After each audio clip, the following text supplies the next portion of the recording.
Hello guys, তো আজকে আমার প্রিয় মানুষের জন্মদিন, তাই ওর জন্য একটা জিন্স আর 3টে শার্ট কিনেছি। কিন্তু গাইস, জামা ভাঁজ করে রেখেছে মা, কারণ আমি ভাঁজ করতে গেলে জামার থেকে বেশি নিজের ইজ্জত ভাঁজ হয়ে যায়। যাই হোক, আমার প্রিয় মানুষকে আমি যদি আলুর বস্তাও গিফট করি তাও বলবে বাহ, আর এখানে তো জামা। এবার সব ঢুকবে স্কুল ব্যাগে, কিন্তু আমার কপাল সে তো আলাদা লেভেলের শত্রু, ব্যাগের চেইন ভাঙ্গা। কিন্তু আমি সিআইডি অফিসার, পুরো বাড়ি তল্লাশি চালিয়ে আরেকটা চেন উদ্ধার করলাম, মনে হচ্ছিল হারানো গুপ্তধন পেয়ে গেছি। এইবার ঢুকবে টিফিন বক্স, কারণ বাইরে ডাকাত আছে, তাই টাকা না নিয়ে টিফিন নিয়ে। গরিব ঠিকই, কিন্তু স্টাইলিশ গরিব, তাই লাক্সারি টিফিন বক্স আর চামচ নিয়েছি দেখাবো না, দেখলে আমার প্রিয় মানুষ সারাদিন বাথরুমে দৌড়াবে। আমাকে ইগনোর করো, আমি কি বলছি আমি নিজেও জানি না। তোমাদের জন্য এতক্ষণ ভিডিও করতে করতে আমি গরমে এমন অবস্থা করেছি যে আমাকে দেখলে মনে হবে কি কড়াইতে ভেজে অর্ধেক নামিয়ে রেখে। তাই আগে মুখটা ধুয়ে আসি। আর হ্যাঁ, আমার পিছনে বাসনগুলোকে ইগনোর করো, ওইদিকে এত নজর দিও না। গাইস, গামছা আমাকে বলছে এই মেয়ে ক্যামেরা অন করলি কেন, তাই আমি তাড়াতাড়ি চলে গেলাম। ভিআইপি গামছা দিয়ে মুছেও দেখো কত ফ্রেশ লাগছে। এখন আমি মাস্ক পরে নিয়েছি কারণ অনেকটা গরম, আর ব্যাগ নিয়ে নিয়েছি। তো এখন আমি যাচ্ছি, যাওয়ার আগে প্রথমে আমার একটু ঠাকুরকে আমি প্রণাম করে নিলাম। কেউ আবার বলো না অতিভক্তি চোরের লক্ষণ। যাই হোক, বেরিয়ে পড়লাম। তো এখন শুরু হবে বাইক জার্নি। দুঃখের বিষয় হলো কোনো গান দিতে পারবো না, কারণ কপিরাইট পড়বে। গাইস, চলে আসলাম পার্কে, কারণ আমরা কাপল, আর কাপল হয়ে পার্কে না আসলে কিসের কাপল। প্রথমেই আমার পিছনে একটা দেখে দেখো, এত শান্ত যে মাছগুলোও মনে হয় ছুটি নিয়ে বাড়ি গেছে। তারপরে এই কালারফুল ওয়ালটা দেখো, এত রং যে আমার জীবনেও এত রং। কিন্তু গাইস, পার্কে এসে মনে হচ্ছে পুরো পার্কটা আমরা বুকিং করে নিয়েছি, আমরা আর এই গাছপালাগুলো ছাড়া আর কেউ নেই। এখন দেখো কাঠের বাড়ি। গাইস, বিয়ের পর যদি আমাকে এমন একটা বাড়ি না বানিয়ে দেয় তাহলে আমি বিয়েই করবো না। পাকা বাড়ি, মাটির বাড়ি, কোনো বাড়ি চাই না, শুধু কাঠের বাড়ি। চলে এসেছি আমি পার্কে। তো গাইস, আমাকে একটু ইগনোর করে পার্কটা জাস্ট দেখো। সবসময় আমার মুখ দেখলে হবে? পার্কটাও তো কষ্ট করে সাজগোজ করেছে নাকি। তো গাইস, এখন ওই ছোট ছোট ঘর টাইপ জিনিসগুলো দেখো। তোমরা যদি লাইক কমেন্ট করো তাহলে বেশি না, মাত্র 1 লাখ টাকায় বিক্রি করে দেবো। আর শোনো, ওগুলো কিন্তু আসল ঘর নয়। দূর থেকে দেখে আমিও প্রথমে ভাবছিলাম ও মা, এতগুলো বাড়ি কে বানালো, পরে বুঝলাম ওগুলো বসার জায়গা, উপরে শুধু ছাতা দেওয়া আছে। তো গাইস, আমি চলে এসেছি এখন ইকোসিটি পার্কে। তো তোমরা যদি আসতে চাও তাহলে আসতে পারো। এটা অ্যাকচুয়ালি এটা ফ্যামিলি পার্ক না, এটা কিন্তু কাপল পার্ক। আর আমি এসেছি তোমাদেরকে প্রমোশন দিতে, মানে তোমাদেরকে অ্যাডভাইস দিতে যে এই পার্কে আসো কাপলরা। আমার কোনো কাপল আসেনি, আমি একাই এসেছি। তো গাইস, একটু আগে একটা চেনা কাপলকে দেখেছি, ওরা ভাবছিল আমি ওদের ভাইরাল করে দেবো। সত্যি বলতে কি ধান্দা ছিল, কিন্তু ভদ্রমে সেজে বললাম না না, আমি শুধু পার্কে দেখাচ্ছি।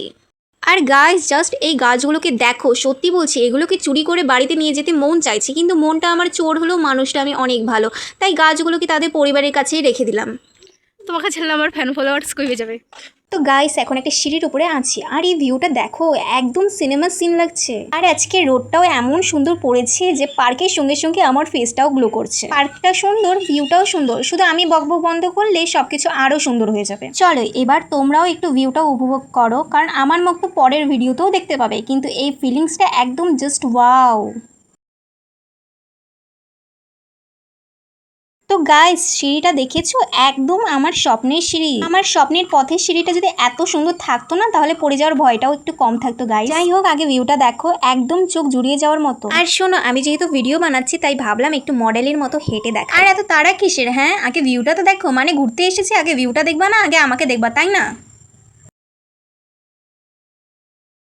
এবার দেখো আমার মডেলের মতো হাঁটা, আর মডেলের মতন আমি মডেলের থেকেও বেশি ভালো হাঁটতে পারি গাইস। তো এখন এখন আমরা পার্ক থেকে বেরিয়ে যাব। এটা হচ্ছে সব থেকে ভালো, এরা যারা জানো।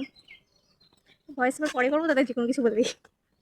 গাইস, একটু দোলনাও দুলে নিচ্ছি, কারণ বাড়িতে দোলনা বানানোর চেষ্টা করলে দোলনার আগে আমার ঘরটাই ভেঙে যাবে। সূর্য ডুবে গিয়ে আছে গাইস, সন্ধ্যা হতে চললো। চলো পার্ক থেকে বেরিয়ে পড়লাম। আর তোমরা কিন্তু কমেন্টে বলবে পার্কটা বেশি সুন্দর নাকি আমি বেশি সুন্দর। তো গাইস, এখন আমরা যাচ্ছি আরেকটা সুন্দর জায়গায়। গাইস, কোনো গান দিতে পারবো না, দুঃখের বিষয়, কারণ কপিরাইট যদি মারি তাহলে আমার এত কষ্ট সব বিফলে যাবে। তাই তোমরা আমার এই কষ্ট করে ভয়েসটাই শুনো, কারণ এই কপিরাইট খাওয়ার থেকে তোমাদের কানের ক্ষতি করা বেশি ভালো না। যেতে যেতেই মনে পড়লো বাইকের কেরোসিন শেষ, তাই আগে কেরোসিন ভরাতে এলাম। একটু এখন নিজের রূপ দেখছি গাইস, আমি নিজেকেই চিনতে পারছি না। ঐশ্বরিয়া রায় সেজে বের হয়েছি, এখন রানু মণ্ডল হয়ে গেছি গাইস। এবার আবার রওনা দিলাম। আর এই রাস্তাটা দেখো, উফ কি সুন্দর লাগছে। যেতে যেতে একটা গানও মনে পড়ছে গাইস, এই পথ যদি না শেষ হয় তাহলে আমার কোমর বাইক দুটোই ধর্মঘটে যাবে। তো গাইস ফাইনালি চলেই আসলাম, দেখতেই পাচ্ছ পুরো সন্ধ্যা হয়ে গেছে, কিন্তু শখের দিন ভাই, এখন না ঘুরলে পরেও ঘোরা যাবে না। তাই ভিডিওটা দেখে লাইক কমেন্ট শেয়ার করে তোমরাও ঘুরে আসো। তো দেখে চিনতেই পারছো হয়তো এটা হলো গাজলডোবা ব্রিজ। এত দূর ব্রিজ দেখতে এসেছি? একদমই না, আসল জিনিস তো এখনও দেখা বাকি।